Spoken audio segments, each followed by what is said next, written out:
O texto diz assim, segunda epístola a Timóteo, capítulo 1. Dou graças a Deus, a quem desde os meus antepassados sirvo com uma consciência pura, porque sem cessar faço memória de ti nas minhas orações, noite e dia, desejando muito ver-te, lembrando-me das tuas lágrimas, para me encher de gozo, trazendo à memória a fé não fingida que em ti há, a qual habitou primeiro em tua avó Lóide e em tua mãe Eunice, e estou certo de que também habita em ti. Por este motivo, te lembro que despertes o dom de Deus, que existe em ti, pela imposição das minhas mãos. Porque Deus não nos deu o espírito de temor, mas de fortaleza, e de amor e de moderação. Portanto, não te envergonhes do testemunho de nosso Senhor, nem de mim, que sou prisioneiro seu. Antes, participa das aflições do Evangelho, segundo o poder de Deus. Mantenha a sua Bíblia aberta, olhe para mim, nós vamos depois passar para o capítulo 2. Se eu toda hora, amados, passar um lencinho no meu nariz, por gentileza, tá? Não se incomode, é porque eu estou com um pouquinho de coriza, e quando eu movimento a minha musculatura facial, ela aumenta, ok? Vamos lá. Paulo, ele está escrevendo para um jovem. E por que eu faço questão de ler? Eu fiz questão de ler esses textos. Porque quando você olha Paulo encorajando um jovem pastor, porque quem era Timóteo? Timóteo era um jovem que aceitou o seu chamado. E eu costumo dizer que se todos hoje que recebessem um convite para pastorear um rebanho, dirigir uma igreja, se recebesse uma carta com o mesmo conteúdo, ou mesmo nenhuma carta, mas numa reunião, ouvisse exatamente tudo que Paulo falou para Timóteo, eu posso afirmar, amados, que muitos desistiriam. Muitos não iriam mais querer dirigir nenhuma congregação, não iriam mais querer assumir nenhum cargo eclesiástico pastoral. Por quê? Porque eu gosto de Paulo justamente porque Paulo ele não esconde a realidade dos fatos. O que hoje a gente mais vê, infelizmente, é uma onda de pastores que estão se intitulando autoridade apenas por status.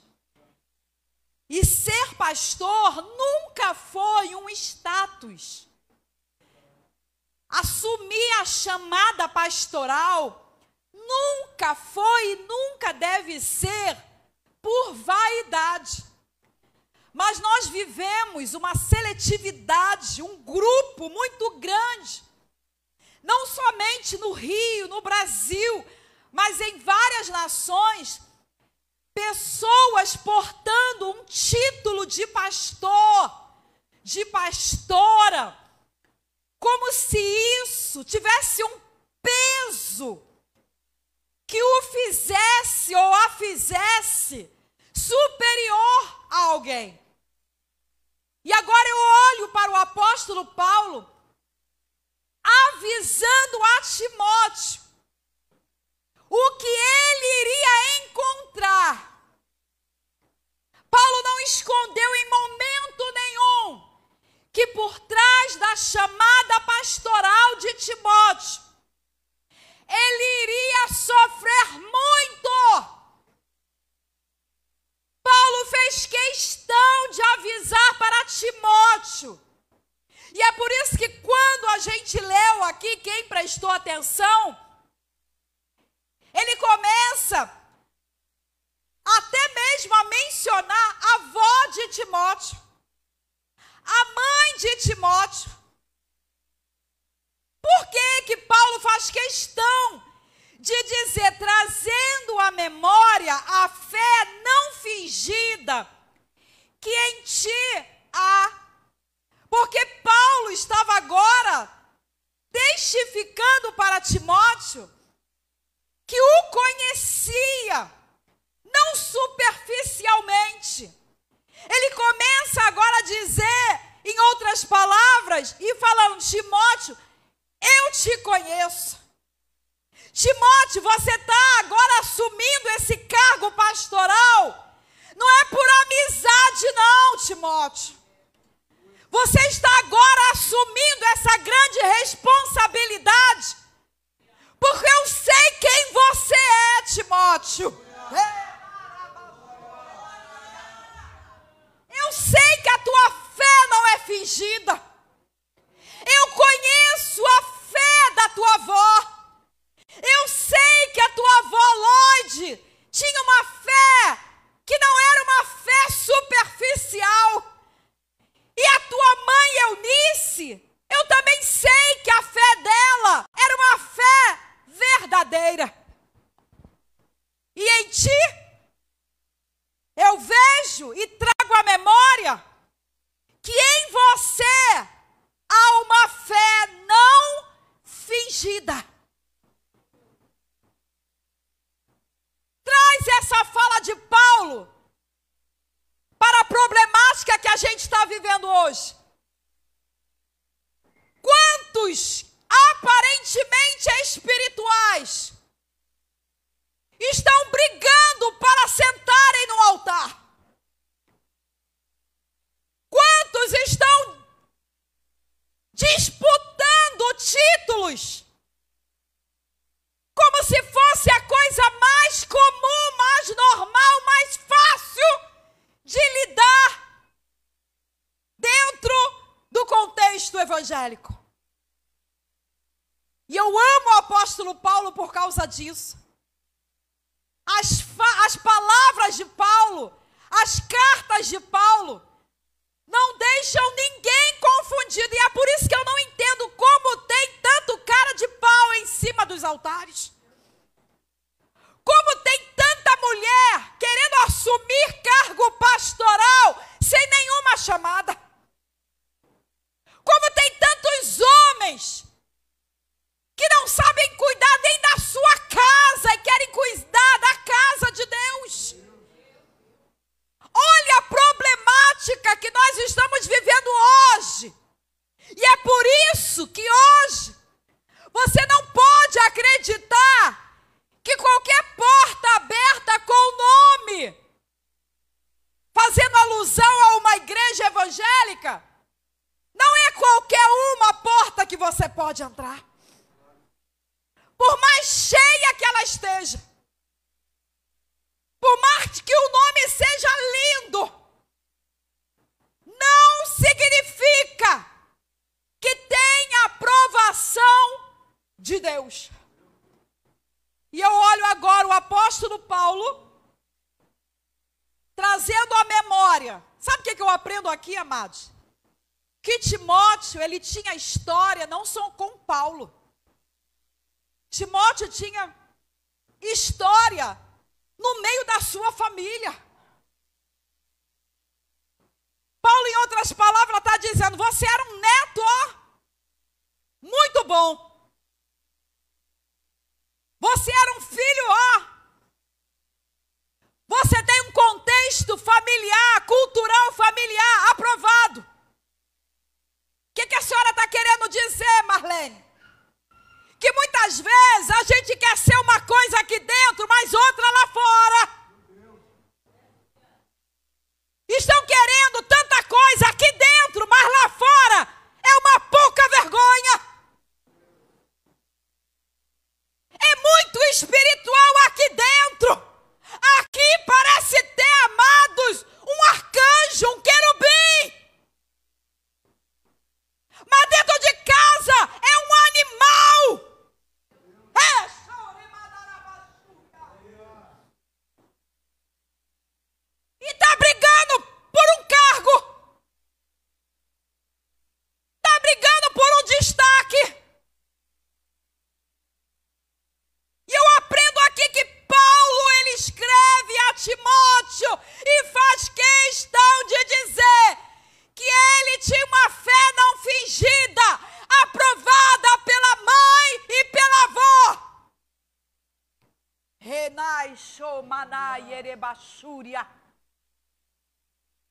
Queremos ser tantas coisas em cima desse espaço que chamamos de altar. Nós sabemos que nós vivemos um contexto neotestamentário, que o altar somos nós. Mas nem por isso, amado, esse espaço aqui é para qualquer um subir. E muito menos ministrar a palavra de Deus.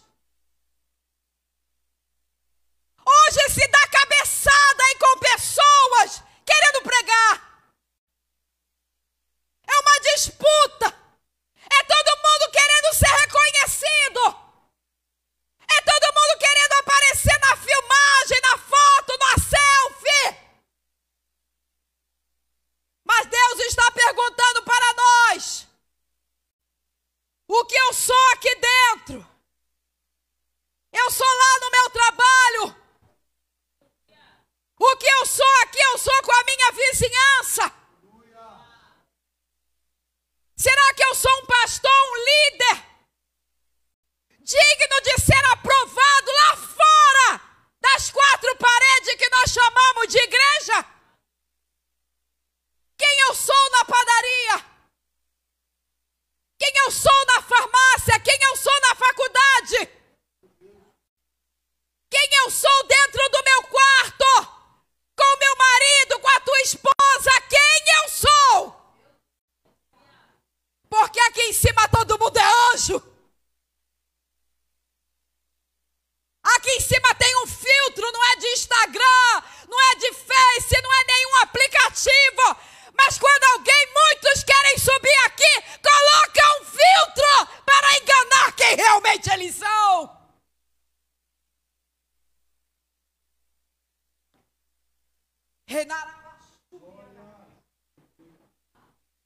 Aí Paulo agora escreve para Timóteo, até porque Timóteo era muito jovem. Nós estamos falando aqui de um pastor muito jovem, que iria enfrentar coisas pesadas, igual a que tem dentro dessa igreja, tem dentro da minha igreja. Porque é isso mesmo que tem dentro da igreja. Onde tem gente, tem problema. Pode estar no salto, pode estar na maquiagem, pode estar no cabelo alisado. Tem problema para resolver. E quem vai resolver? Não é a voz bonita, não é a voz eloquente, não é o conhecimento da Bíblia. Por isso que Paulo está lembrando do chamado que ele tinha.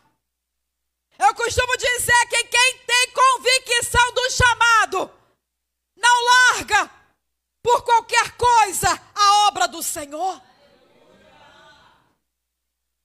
Quem tem a convicção daquilo que Deus entregou, não é qualquer carinha feia, não é qualquer comentário maldoso que vai fazer você largar.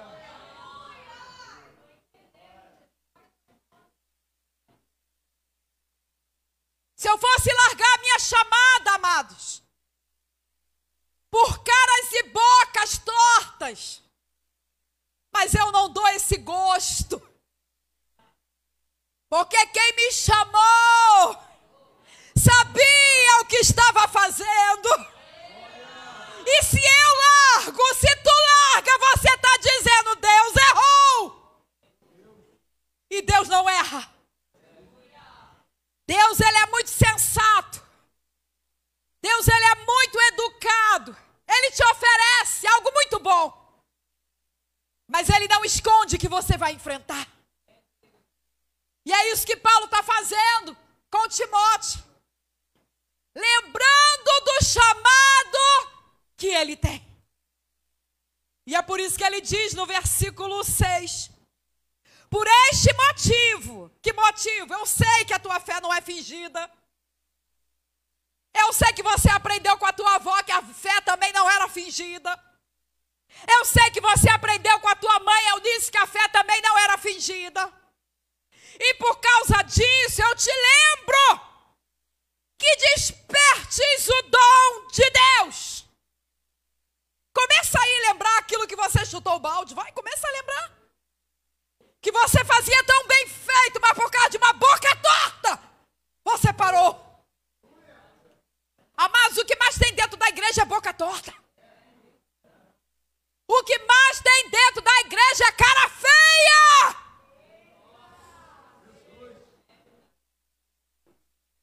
O ministério de Jesus era cercado de caras feias. E nem por isso ele largou a cruz. Foi até o fim, cumprindo a missão que o Pai confiou. Aí os crentes modernos hoje, na primeira lapa, no primeiro tombo, esse negócio não é para mim não. Pastor, quantos já abandonaram aquilo que era para ele? Tem coisa, amado, que não é para outra, é para você mesma. É para você mesmo. É desse jeitinho mesmo que Deus quer te usar. É do jeitinho de Moisés mesmo que ele quer usar. Não sei falar não, passa pra não. Mas é gago mesmo, é isso mesmo, não sabe falar? Não tem problema, é desse jeitinho. Pare de dar desculpa para o Senhor. Aí Paulo vai falar, lembra? Timóteo, peço que você se lembre. Desperta o dom de Deus. Desperta. Que existe em ti pela imposição das minhas mãos. Olha que coisa linda, amados. É Timóteo com dom. É Paulo com visão. Renasce. E aí o negócio se encontra. E aí Paulo, pela imposição das mãos, ele libera a autoridade pastoral sobre Timóteo. E ele encoraja Timóteo dizendo, Timóteo, porque quando você vai olhar o capítulo 2, ele não vai falar coisa boa.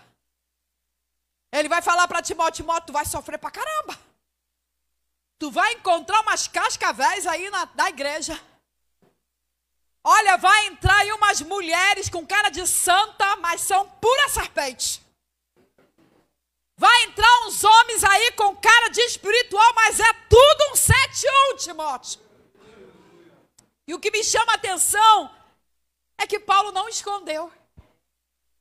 Por isso que ele fala, Timóteo, tenta lembrar, desperta em você, quando você encarar algo muito difícil aí no teu ministério, lembra de quem te chamou. Quando você pensar, eu vou lá no bispo, falar com o bispo, passar para outro, lembra quem te chamou.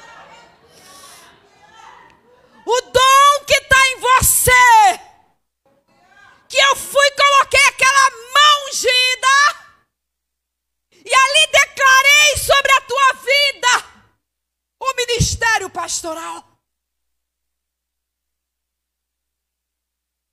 Aí no versículo 7, isso tudo aqui é Paulo encorajando Timóteo. Sabe o que está acontecendo hoje? Ao invés de muitos pastores que foram chamados, serem encorajados, tem muita gente que está massacrando os pastores. Eu entendo que existem pastores e pastores. Existem pastores que eles mesmos se auto-intitularam pastores. Fizeram um curso qualquer, abriram suas igrejas, foram até um escritório de contabilidade, registraram um CNPJ, não sei quanto custa, Carlos, para registrar um CNPJ de uma igreja? É, que ele trabalha com isso. E ali colocam uma faixa na frente da igreja e abre-se uma igreja. Está vendo como é fácil? e ali abre. Mas como saber quem é o chamado? Como saber a porta que eu devo entrar? Como saber a mão que pode colocar em mim?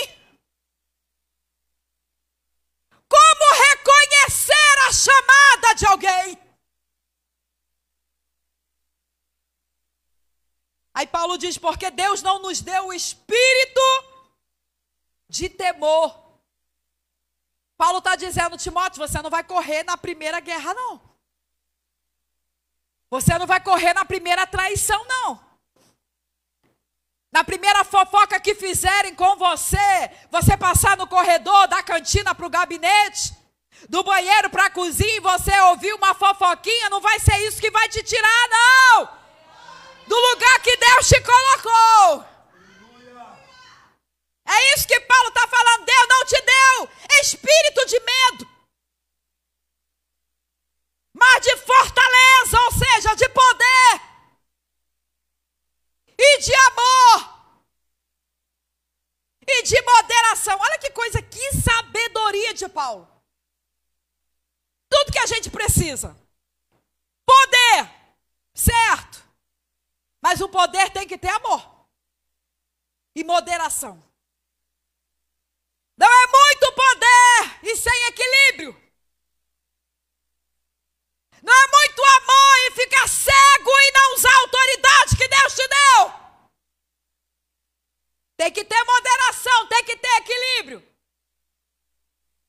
Disciplinar quando tem que disciplinar. Ah, mas o dízimo dele é muito alto. Como que eu posso disciplinar? Ou você disciplina, ou você é disciplinado por Deus. A escolha é tua.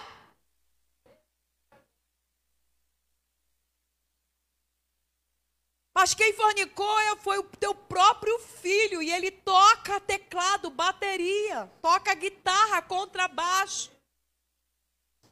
Vamos ficar sem músico? Vai ficar sem músico. Mas o culto não pode ficar sem músico. O culto pode ficar sem músico. O culto não pode ser conduzido debaixo de pecado.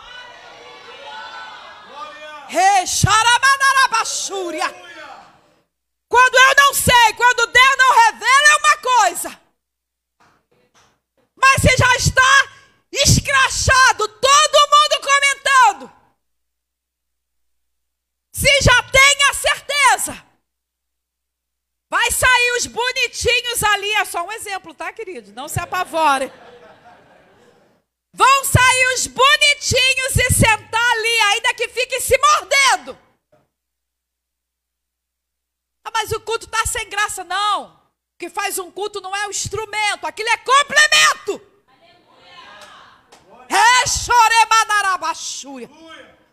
Não pense que o dia que eles não vierem, o Senhor não vai estar no lugar, não.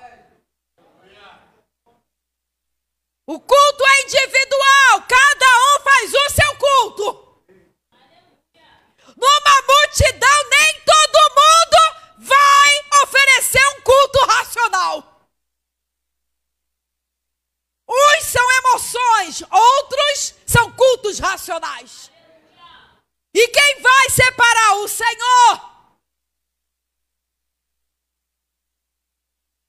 Portanto, não te envergonhes, versículo 8, do testemunho do nosso Senhor, nem de mim, que sou prisioneiro seu. Antes, Timóteo, participa das aflições do Evangelho, segundo o poder de Deus. Sabe o que Paulo está dizendo em outras palavras? Seja corajoso. Seja corajoso. Não tenha medo. Não tenha medo do mais rico da igreja. O mais rico aqui é o Espírito Santo. Não tenha medo, amado. Não tenha medo de nome nem de sobrenome. Não tenha medo de status de ninguém, de posição de ninguém, de classe econômica de ninguém. Se Jesus não tinha, porque eu vou ter. E agora aqui, fechando essa parte, para nós caminharmos, onde tem aqui? Para nós caminharmos para o capítulo 2, nós vamos ver que Paulo não esconde. Se Paulo não esconde, por que muitos estão escondendo hoje? Quem sou eu para chegar e contar uma outra coisa que não seja a verdadeira revelação da palavra? Nunca, amados, esconda os fatos verdadeiros de alguém. Sabe aquela casa que você vai comprar? Que você fala, aqui é tranquilo. Mentira, do lado direito. A família toda é bandida, do lado esquerdo, a família toda é bandida, de frente. Amado, isso é muito sério, isso acontece. Há pouco tempo eu fiquei sabendo de um caso assim, a pessoa comprou uma casa, toda feliz, terreno enorme, feliz da vida. Comprei minha casa. E aí começaram a reformar a casa. Quando começaram a fazer reforma na casa, eis que descobre que aquele terreno era um cemitério clandestino. Ossadas, ossadas e ossadas de pessoas.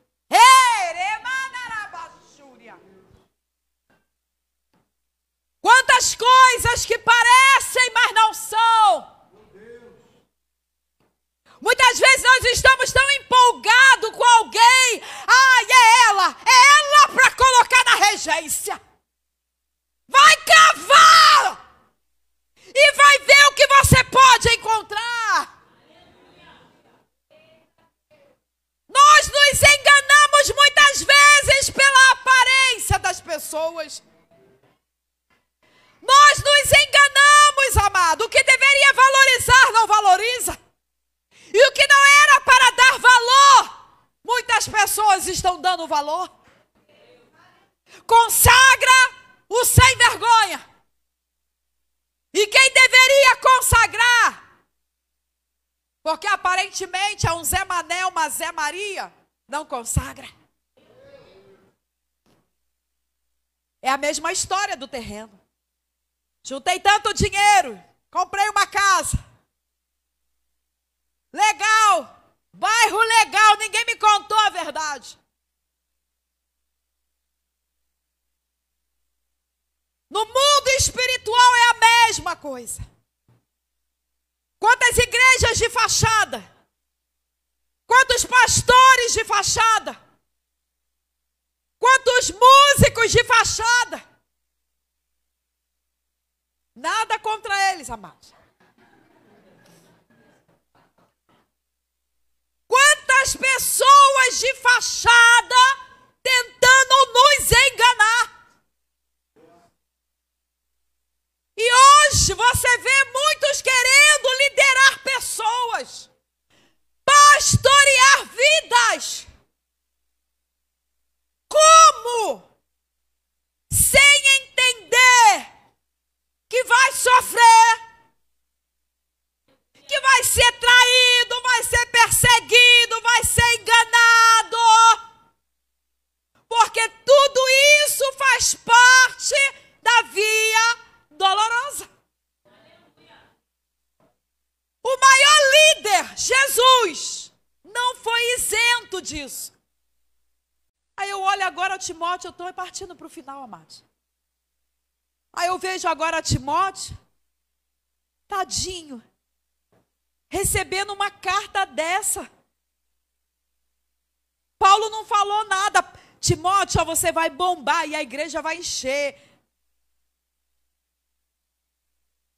Tem pessoas tão iludidas e nessa noite Deus nos trouxe aqui para nós não sermos iludidos. Chega de ilusão dentro do ministério.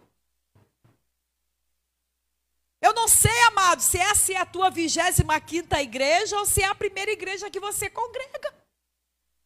Mas tem gente que tem problema demais, não para na igreja.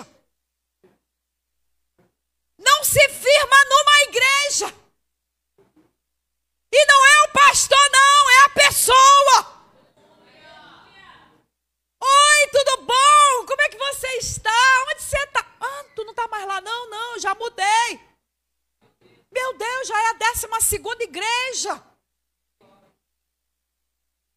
Não consegue ficar um ano numa igreja. O que você está procurando? Olhe um pouco para você. O problema não é o pastor. Muitas vezes é a liderança. Mas na maior parte é a pessoa. A pessoa quer formalizar. Eu vou idealizar uma igreja para mim. Que a atenção seja toda para mim, que a pregação pregue só aquilo que me agrade. Que a cadeira seja na cochoada do nível que eu gosto. Se não tiver ar-condicionado, eu não congrego. E vai embora a lista.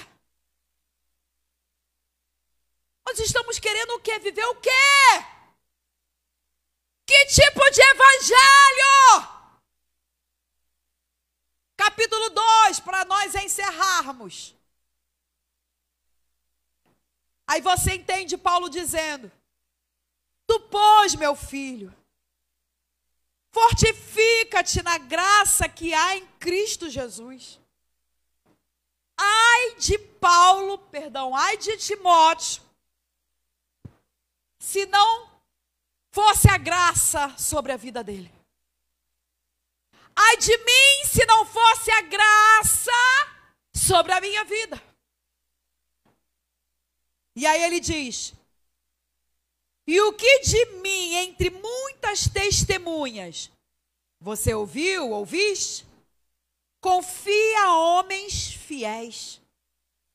Paulo está dizendo aqui: Timóteo, o que você ouviu de mim, junto com outras pessoas, você passa para outras pessoas, mas homens fiéis, que sejam idôneos, para também ensinarem os outros. Paulo está dizendo o quê? Paulo está dizendo: Timóteo, na hora que você for escolher alguém, ensina o que eu te ensinei, o que você aprendeu comigo. Mas Paulo, não se impressione com fachada não. Escolha homens fiéis. E o que é um homem fiel, Marlene? Um homem obediente, submisso a Deus. Que não bate nem espanca a mulher dentro de casa. Que não toma ceia na igreja e bebe a Skol geladinha lá fora. Homens fiéis significa viver a fidelidade total a Deus. O que ele é aqui, ele é no trabalho. O que ele é aqui, isso se ele for bom aqui. Porque se for uma porcaria aqui, amados, lá fora vai ser pior ainda. Homens fiéis, Timóteo. Homens fiéis, pastores. Confia. Porque você precisa e vai precisar. Que sejam idôneos. E eu encerro, amados, com esses 2 versículos 3 e 4. Sofre, pois comigo as aflições, como bom soldado de Jesus Cristo. Talvez ele ou ela chegue e fale: mas espera aí, eu vou assumir, aceitar uma chamada para sofrer. Isso mesmo, é para sofrer. Mas a causa vale a pena. A causa é do reino de Deus. E você vai ter que militar, amados. Como Timóteo recebeu a orientação de Paulo. Militar sem se embaraçar com negócios desta vida, a fim de agradar. A igreja pode ficar de pé, pastor? Pode? De pé, por gentileza. A fim de agradar aquele que te alistou.